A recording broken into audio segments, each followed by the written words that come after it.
அட்டகாசமான சுவையில் ஒரு பாயாசம் ரெசிபி தாங்க பார்க்க போகிறோம். எப்பயும் போல் பால் பாயாசம், ரவை பாயாசம், சேமியா பாயாசம், பைத்தம்பருப்பு பாயாசம்னு செய்யாமல் இது போல் வித்தியாசமான ஒரு இன்க்ரீடியண்ட்டை யூஸ் பண்ணி பாயாசம் செய்ய போகிறோம். டேஸ்ட்டும் அவ்வளோ சூப்பராக இருக்கவங்க கண்டிப்பாக மிஸ் பண்ணாமல் ஒரு தடவை ட்ரை பண்ணி பார்த்துருங்க.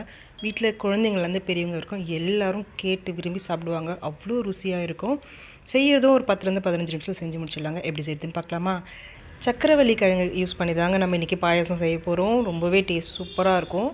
நான் ஒரு சக்கரவள்ளி கிழங்கு மட்டும் எடுத்திருக்கேன். இந்த மாதிரி மீடியம் சைஸில் எடுத்துகிட்டு நல்லா தோலை நீக்கிட்டு வாஷ் பண்ணிக்கோங்க. ரொம்ப சின்ன ஹோலும் இல்லாமல் பெருசாகவும் இல்லாமல் இது போல் மீடியம் சைஸில் இது போல் நீளமாக துருவி எடுத்துக்கோங்க. இது ஈரப்பதம் எதுவும் இருக்காதுங்க, லேசாக கொஞ்சம் ட்ரையாக தான் இருக்கும். ஒரு கப் அளவுக்கு இது நம்ம துருவி எடுத்து வச்சுருக்கேன். இப்போது நான்ஸ்டிக் பேன் எடுத்துக்கோங்க. 2 டீஸ்பூன் அளவுக்கு நெய் சேர்த்துருக்கேன். மொத்தமும் 2 டீஸ்பூன் அளவுக்கு தாங்க நான் சேர்த்துருக்கேன். இது கூட ஒரு 10 முந்திரி சேர்த்துக்கோங்க. ஒரு 7-8 திராட்சை சேர்த்துட்டு கருக விடாமல் மீடியம் ஃப்ளேமில் வச்சு நல்லா பொன்னிறமாக வறுத்து எடுத்து வச்சுக்கலாம். கருக விட்டுறாதீங்க, டேஸ்ட் மாறி போயிடும். பாருங்கள், இந்த அளவுக்கு பொன்னிறமாக வறுத்த பிறகு இது தனியாக வடிகட்டி எடுத்து வச்சுக்கோங்க. இப்போ அதே நெய்யில் நம்ம துருவி வச்சுருக்க சக்கரவள்ளி கிழங்கை சேர்த்துக்கலாம். சேர்த்துட்டு இப்போ இது நல்லா கலந்து விட்டுக்கோங்க. ஒரு 3 நிமிஷத்துக்கு மிதமான தீயில வச்சு வதக்கி விட்டுக்கோங்க.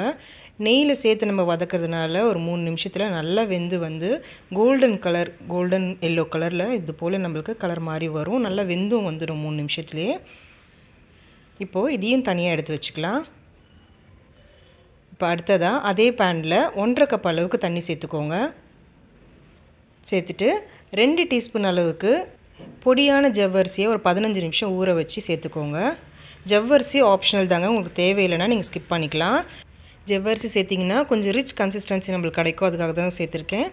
இது கூடவே ஒரு பிஞ்ச் அளவுக்கு மட்டும் உப்பு சேர்த்துட்டு ஒரு 5 நிமிஷத்துக்கு இது நல்லா மிதமான தீயில வச்சு வேக வச்சுக்கோங்க. ஜவ்வரிசி 15 நிமிஷம் நம்ம ஊற வச்சு வேக வைக்கிறதால சீக்கிரமாக வெந்து வந்துடும். பாருங்கள், உங்களுக்கு பார்க்கும்போதே தெரியும் நல்லா கண்ணாடி பதத்துக்கு நல்லா வெந்து வந்துட்டுருக்கும். இப்போ இந்த ஸ்டேஜில் நம்ம வதக்கி வச்சுருக்க சக்கரவள்ளி கிழங்கு சேர்த்துக்கோங்க. சேர்த்துட்டு ஒரு 2 நிமிஷத்துக்கு மட்டும் இதை நல்லா கலந்து விட்டுக்கலாம். சக்கரவள்ளி கிழங்கு சேர்த்துட்ட பிறகு உங்களுக்கு நல்லா திக்கான கன்சிஸ்டன்சியில் வருங்க.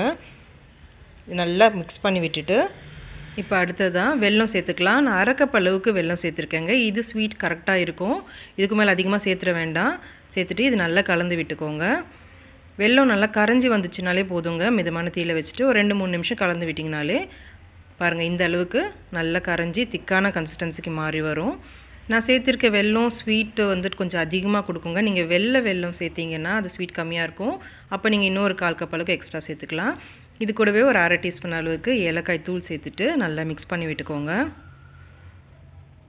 மிக்ஸ் பண்ணிவிட்டு இப்போது அடுத்ததாக பால் சேர்த்துக்கலாம். நான் 1/2 கப் அளவுக்கு காய்ச்சி ஆற வச்சுருக்க பால் சேர்த்துருக்கேங்க. தண்ணி எதுவும் சேர்க்காமல் திக்காக காய்ச்சி சேர்த்துருக்கேன். சேர்த்துட்டு இப்போ இது நல்லா கலந்து விட்டுக்கோங்க. பால் கொதி வரணும்னு இப்போ அவசியம் கிடையாதுங்க, நம்ம ஏற்கனவே நல்லா காய வச்சுருக்கோம். அதனால் இது நல்லா கலந்து விட்டிங்கனாலே போதுமானது. 1 நிமிஷம் நல்லா இதை வெல்லம் பால் எல்லாம் மிக்ஸ் ஆகி வர வரைக்கும் கலந்து விட்டிங்கன்னா போதும். இப்போ நம்ம வறுத்து வச்சுருக்க முந்திரி திராட்சையை சேர்த்துக்கோங்க. இது கூடவே கொஞ்சமாக குங்குமப்பூ சேர்த்துருக்கேங்க. இது ஆப்ஷனல் தான், உங்கள்கிட்ட இருந்துச்சுன்னா சேர்த்துக்கோங்க, இல்லைனாலும் பரவாயில்ல.